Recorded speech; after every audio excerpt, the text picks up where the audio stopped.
అయిష్టమైనది ఏది కూడా నాలో ఉండొద్దు తండ్రి. అది నాకు ఎంత సంతోషాన్ని ఇచ్చినా దాన్ని తీసేయి. మనం ఏమనుకుంటాం, సీరియల్ చూస్తున్నాం, సినిమాలు చూస్తున్నాం, లేకపోతే అమ్మలక్కలతో యువతను మాట్లాడుతున్నాం, కొంతసేపు ఏదో సంతోషంగా ఉండడానికి. దేవుడు అంటాడు కదా, ఆయనకు అయిష్టమైనది ఏది కూడా మనలో రవ్వంతా కూడా ఉండొద్దు అంటాడు. ఇక్కడ ఏమంటున్నాడంటే, సత్క్రియను ఓపికగా చేయొచ్చు.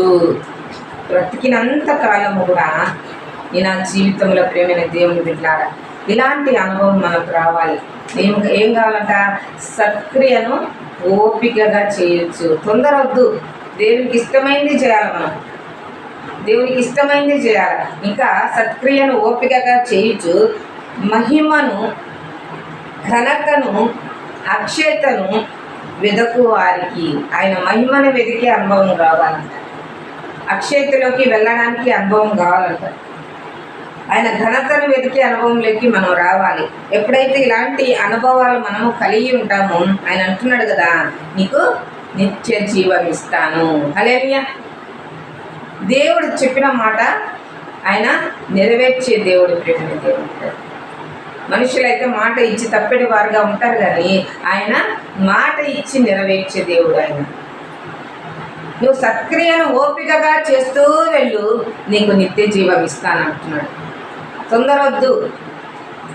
తొందరొద్దు, పరిగెత్తొద్దు, టెన్షన్ వద్దు.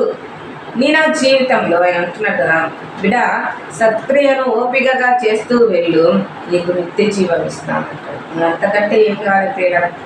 మనం తొందరపడుతూ టెన్షన్ పడుతూ అది కావాలా ఇది కావాలి నాకు అది ఇది అనుకుంటే ఇవన్నీ కూడా ఒకరోజు వదిలిపెట్టి వెళ్ళాల్సిందే. ఎవరము?